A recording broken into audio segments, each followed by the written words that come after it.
But at this event, as you can imagine, there are a lot of important people. The president's there, of course. Tons of senators, members of Congress, some of the most important people in the movement, arguably the most important people in the movement. And what comes with that is a lot of people from DC coming in.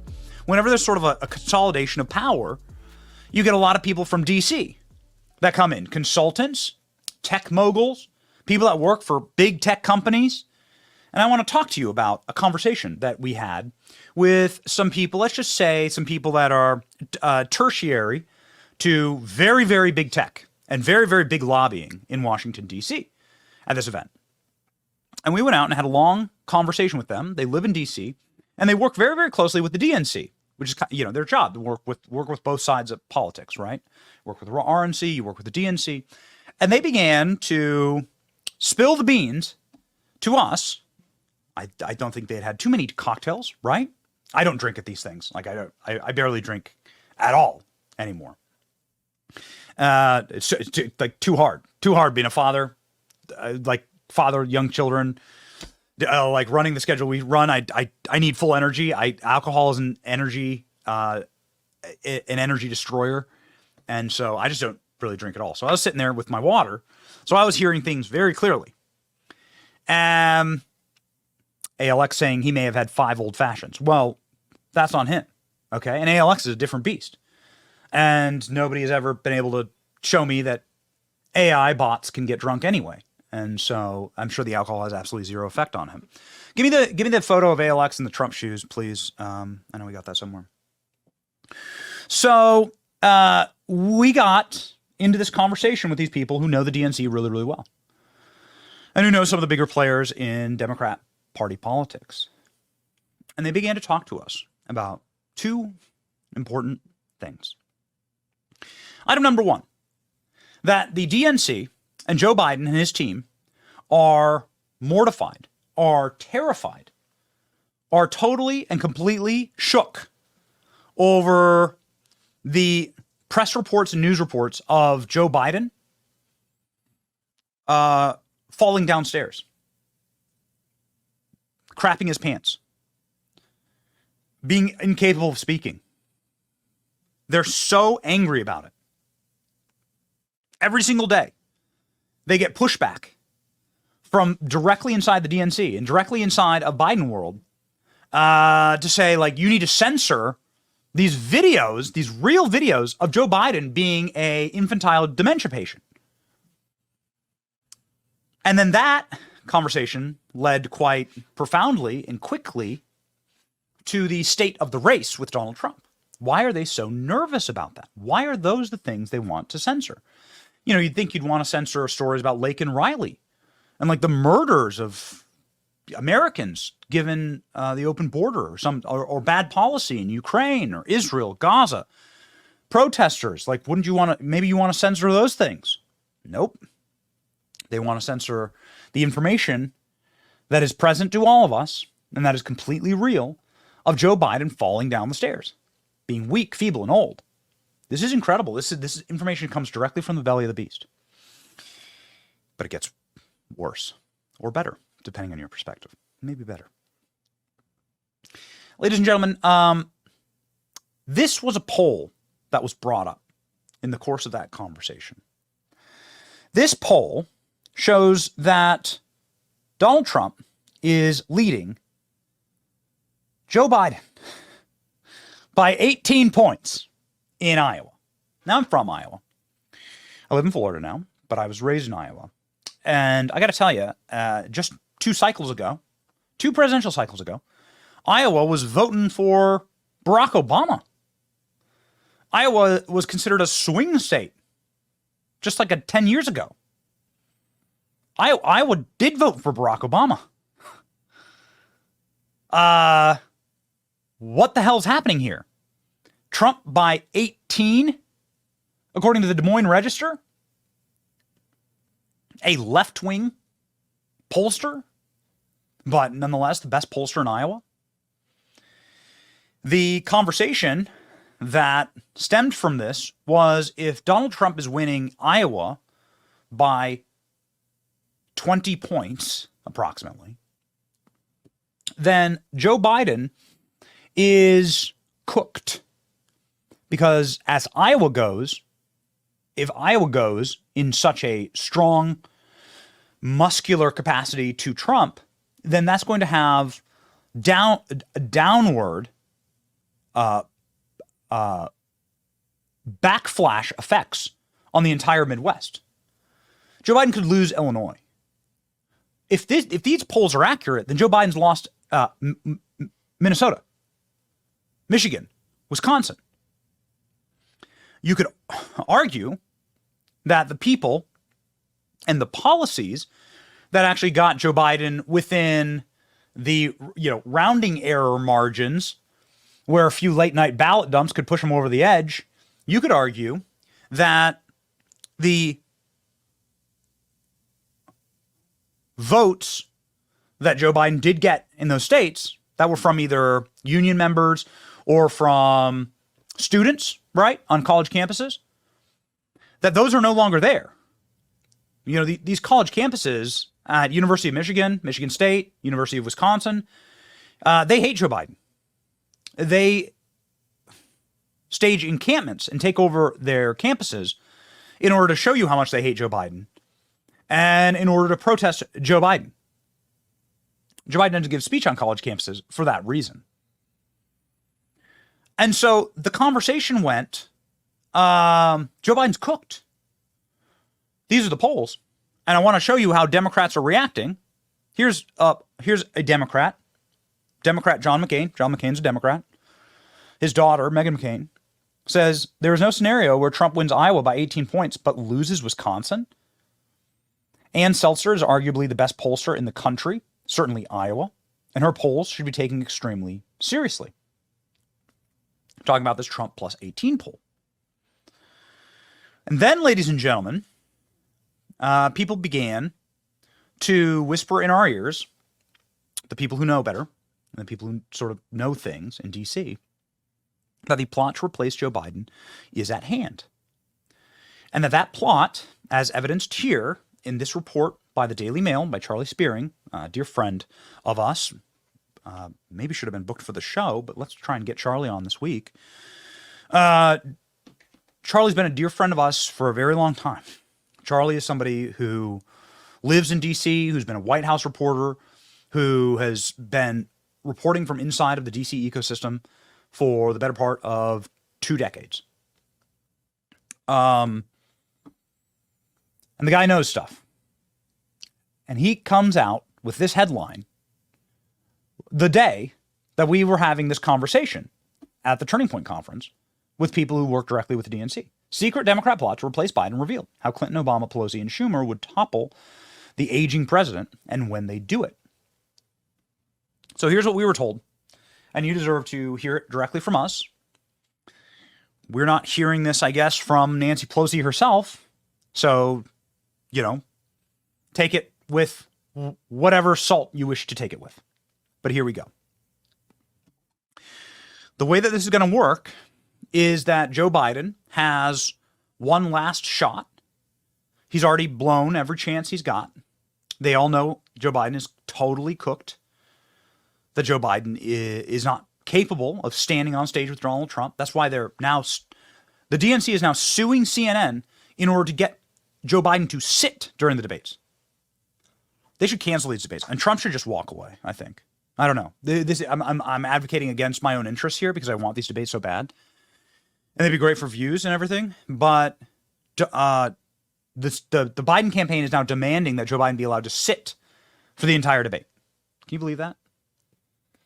Which is bananas, B-A-N-A-N-A-S. But nonetheless, here's how it's going to play out. That debate will be seen as the high watermark, where it's all downhill from there. There is no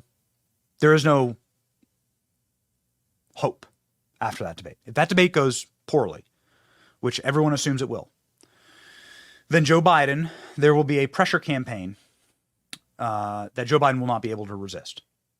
And here's how it's going to go. Because this will be disastrous for the DNC. They'll make Joe Biden resign. This is what we've been told. They'll make Joe Biden to resign. it's not that they'll swap him out as the candidate. They'll take him out as president, period. He'll be done. They'll take Joe Biden out as president. They'll allow Kamala Harris to ascend to the presidency for the last couple months.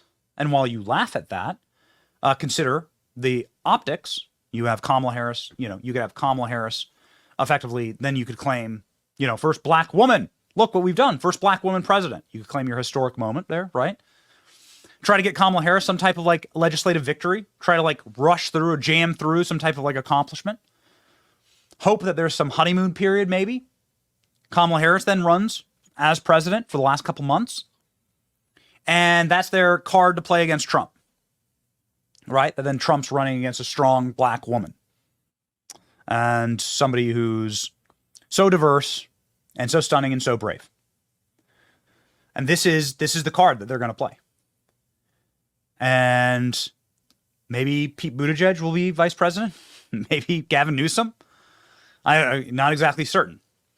But the card that they're going to play is going to be a desperate identity politics play. And they're going to have Joe Biden. It's going to be not based on his health, because that would prove that they're all liars. So that would they've all been lying to our faces that Joe Biden is, sharp as a tack, right? Clean as a whistle. That would prove that they've been lying for the better part of a decade. And we all know that's true. And then how then will they get Joe Biden to resign? They'll probably take like the family issues that he's having and say that based on the family issues, and he wants to attend to his family and be there for his son. His son's facing more trials in September, and Joe Biden's just going to step away, right? There's just too much going on, and in his later years, Biden's decided to be with his family. Kamala takes the position, and they try and manufacture a honeymoon for Kamala and fix their numbers with minorities and young people, make Kamala some historic moment, right? And that's the switcheroo. That's going to be it. That's what we've been told. That's what we've heard. So now you know. The reason why is based on data. And that has nothing to do with like anybody looking at anything other than the hard numbers and saying we're going to lose by 100 electoral votes. And how could we possibly say that the 2020 election was above board when the most popular president, Mr. 81 million votes, loses by 100 electoral votes? How that won't square with the American people. So it's best really not to actually rerun that algorithm. It's best to just do the switcheroo. Now they know that Kamala Harris is more unpopular than Trump. This will sabotage Trump in this way. Trump will win. He'll beat Kamala Harris. He'll beat her in debates. Maybe not as bad as he would beat Joe Biden. Kamala Harris can pull that whole I'm talking thing, right? But Donald Trump will destroy her in debates. Donald Trump will win that election. Nobody wants to vote for Kamala Harris. Give me a break. And then Democrats will claim your racism. They'll say that the evil Republicans took history out of the hands of Kamala Harris. And this was her, boom, clap, hallelujah moment to change the world, right? And Republicans once again stopped history. They pulled the same stuff with Hillary.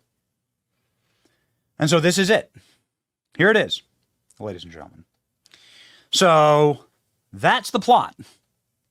Now, if you wish to see any further indication that that plot is at hand, just listen to Kamala Harris herself when asked, how's Joe Biden doing in the health department? Ooh, this is not a confident answer. We were talking to some Democratic donors, and they have told us that should something befall President Biden and he is not able to run, that there would be a free-for-all for who would run as president. Because Joe Biden is very much alive and running for re-election. And Joe Biden's very much alive. Did you see it? He's very much alive. This is the best that Kamala can do. It's like she knows. When asked, if there's a couple that lived on your street and you stopped seeing the wife for like months and you saw the guy, the husband, and he's walking the dog by your house. You go, hey, Bill, where's your wife? Haven't seen her in a while. And he turns to you and goes, she's very much alive. Stop asking. Everything's fine. You'd be like, I think I should call the cops. Maybe. Like, I think maybe now is time for the police to come in. And that is the time. Now is the time. They've known that Joe Biden wasn't alive for a long time. In fact, that's the feature, not the bug. Listen to Barack Obama explain. What you know now, do you wish like you had a third term? You know what? If I could make an arrangement where I had a stand-in, a front man or front woman, and they had an earpiece in, and I was just in my basement in my sweats, looking through the stuff, and then I could sort of deliver the lines, but somebody else was doing all the talking and ceremony. Wow. I'd be fine with it. I'd be fine with it. Our dear friend, and somebody who we consider an incredible ally of what we're doing, and somebody who has been really a role model for us for a long time, Tucker Carlson. He uses this analogy when people freak out, when the ruling class and the elites freak out about something. He says when something is infected, you know it's infected because you touch it and it hurts. Ow. Ouch. Don't do that. Lay off me. This is the same analogy to be used every single time that you see a freak out about Joe Biden's age. I'm going to play you two clips here. One from Jill Biden, whose job it is to protect Joe Biden. She has a horrible job at that. And one from cringe Jean-Pierre, whose job it is to protect Joe Biden. And let's go have a look. Let's have a look at how they respond to questions about Joe Biden's age. First, ladies and gentlemen, Jill, who I have argued on this program many, many times should be charged with elder abuse. You make a really good case to the Supreme Court that Jill Biden is one of the most abusive spouses in all of America. Ladies and gentlemen, Jill Biden, when asked if Joe should take a cognitive test. Nikki Haley, one of the Republican candidates, is calling for mental competency tests for those politicians over the age of 75. What do you think about that? Ridiculous. Would your husband ever take one of those? I mean, we would never even discuss something like that. Never even discuss it. Never even discuss it. Hey, ma'am, Jill, here's what your husband looked like just this weekend.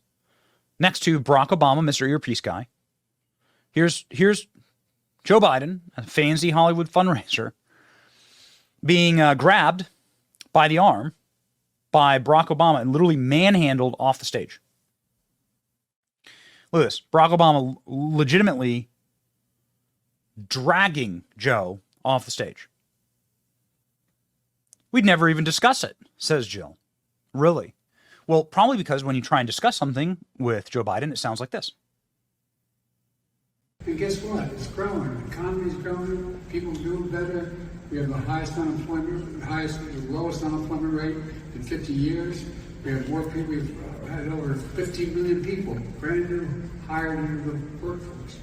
My son says we all have various short-term descriptions for your jobs, for what you accomplished. And you should say Joe Jobs. You feel bad for Barack Obama there, because you can see that Barack Obama got more than he bargained for here. He wanted his little earpiece president, and he got it. And I don't think he really actually understood the ramifications of having a truly brain-dead, smooth-brained, lights are out resident of the White House. And the horror of Barack Obama. Maybe can we get a still from that? Can we play it beside, just like in silence? Like the body language, you can't fix that. The body language of Barack Obama sitting there, like tense and intimidated and looking like he's ready to drag Joe off stage. Like he just did drag Joe off stage. He did at the very end. Go. Like he dragged him off stage. Look at this body language. You can see you can see like he's very, very uncomfortable here, ladies and gentlemen. You can't hide this kind of stuff. No, I want the photo of them talking. So, ladies and gentlemen, we are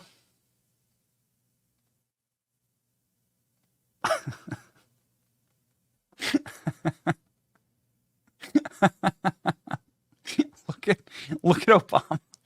Look at that. That is what a defeated man looks like. That is what pure defeat looks like. A full head of gray hair. At least I think it's still his hair. None of Joe Biden's hair is actually his hair. All of them are plugs. All of them are plastic directly into the skull. Look at Obama's body language. Does that look like a man who's relaxed or happy or comfortable with what's going on here? No. It's because Barack Obama sees clips like this. There's no faking this, right? There's no explanation for this. This is just Joe Biden turning the G7 into the G6 by wandering off into the bushes, having to go be brought back into the fold by Italy's Giorgia Meloni, and then barely being capable of putting his glasses on. Why is his hand sitting there like a little tin soldier? Why is his hands like this? What explanation is there for this? Oh, you're going to love this. So Cringe Jean-Pierre says the explanation is that this was Russian propaganda. That video is not real. That video from the AP, that is fake, and it's Russian propaganda. Ironically, several recent cheap fakes actually attack the president for thanking troops. For thanking troops. That is what they're attacking the president for.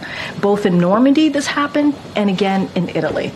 And I think that it tells you everything that we need to know about how desperate Republicans are here. Instead of talking about the president's performance in office, and what I mean by that is his legislative wins, what he's been able to do for the American people across the country, we're seeing these deep fakes, these manipulated videos. And it is, again, done in bad faith. My favorite part, like we don't really have a script for the show. We have like the script is just a bunch of like a bunch of interesting articles and clips that we like, and then we just kind of talk through what we're doing, what we want to say for the day. It's sort of free form the entire show. We just kind of roll with it, right? Like it comes from the heart. All right, it's just the unvarnished opinions that we have, given the knowledge that we have, and our superpower, which is being alive and paying attention. And watching Cringe Jean-Pierre being incapable of delivering what was written for her as a full-throated, like, muscular defense of Joe Biden, but she has to look down the entire time and read it. How compelling would the show be if our monologues were like this? You know, this is why Joe Biden is being replaced.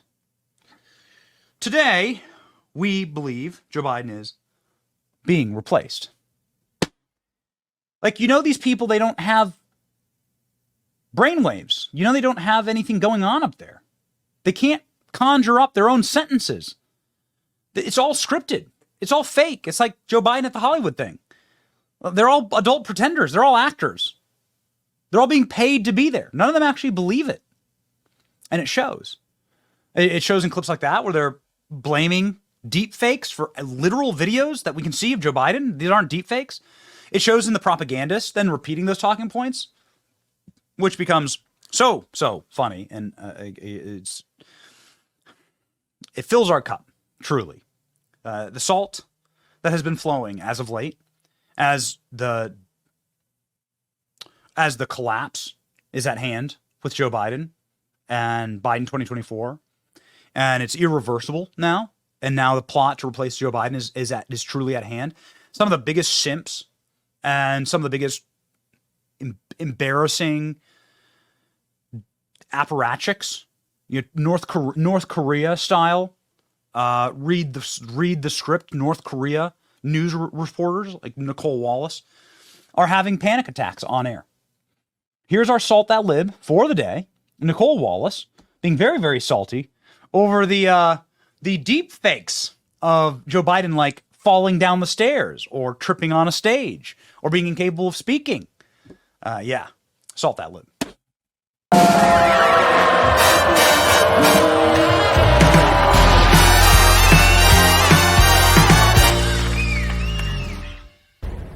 There's a growing and insidious trend in right-wing media, broadcast, print, and social media. It is to take highly misleading and selectively edited videos of President Biden directly from Republican National Committee social media accounts and then use those videos to spread messages virally to cast doubt on President Biden's fitness for office. Here is this headline from the New York Post, quote, Biden appears to freeze up, has to be led off stage by Obama at Megabucks LA fundraiser. The full video posted by Biden finance chair on Twitter shows something entirely different. Biden reacting to applause and then walking off stage with former President Obama. It comes less than 1 week after the New York Post made a cover out of another piece of deceptively edited tape, calling him meanderer in chief due to what they claim was Biden walking away during a skydiving demonstration during the G7 summit last week. The only problem is that the full video, which emerged almost instantly, shows Biden was going over to congratulate one of the skydivers who's cropped out of the video entirely. Both the articles are based on cheap fakes, videos of real events that are intentionally manipulated to fool viewers, released on an RNC opposition research social media account with zero independent fact-checking by these so-called journalists and spread throughout the right-wing ecosystem. Again, you can see the prompter. You can see the lines. You can watch your eyes. This is all scripted. It's all written. They don't believe any of this stuff. And it's degrading. How do you defend this? It is indefensible. But since she wishes, Nicole Wallace, wishes to say that the RNC is taking these clips out of context, presumably Nicole Wallace would believe CNN, especially Biden live on CNN, right? So here we have, as a raconteur to Nicole Wallace, Joe Biden, live on CNN. Nicole, can you explain for us what's happening here? No, clip, go. About that, with just in terms of inflation, because you had told us at a town hall, I think it was in July, that this was just near-term inflation. The Wall Street Journal recently talked to like 67 financial experts who said that they saw high inflation going all the way or deep into 2022. What if this was me? What if during the show I locked my arms like right here at my sides and was immobile? Would you call an ambulance? Because that was Joe Biden live. We're live right now. That was Joe Biden live, locking his arms in what looks like a maybe jetpack position. The internet remains undefeated. Here's what the internet says Joe Biden was presumably doing there. Here's a interesting little meme compilation here. What could Joe Biden have been doing here with his hands? Let's go ahead and maybe Nicole Wallace can help us here. Is this a deep fake, Nicole? This live footage of CNN? Maybe he's doing his favorite Beavis and Butthead impression. Maybe he has 2 spoons with pudding cup. Maybe he's using his hair blow dryers, jump starting a car battery, celebrating Cinco de Mayo. This is my favorite one. Joe Biden just wanted to get the hell out of there. See ya. We'll never know. We look forward to Nicole Wallace explaining to us, through her CIA handlers who write her script, exactly what Joe Biden was doing and which Russian agents were responsible for Joe Biden behaving like that on stage. Again, ladies and gentlemen, we can show you poll after poll of Donald Trump beating Joe Biden just because of clips like that. The propaganda is not working. Trump up by 7 in Arizona. Donald Trump leading in Minnesota. Just wild. Remember, we told you, you can't win Iowa by 20 points and then not win Minnesota, Wisconsin, and Michigan. It's not possible. CNN guru saying that Donald Trump is headed for a historic performance with black voters. And it's just new poll after new poll showing Trump on a roll. And so this is why they're all talking about the replacement, the great replacement. Maybe that's why they get so angry when we talk about the great replacement, because the great replacement actually is what they're going to do to Joe Biden.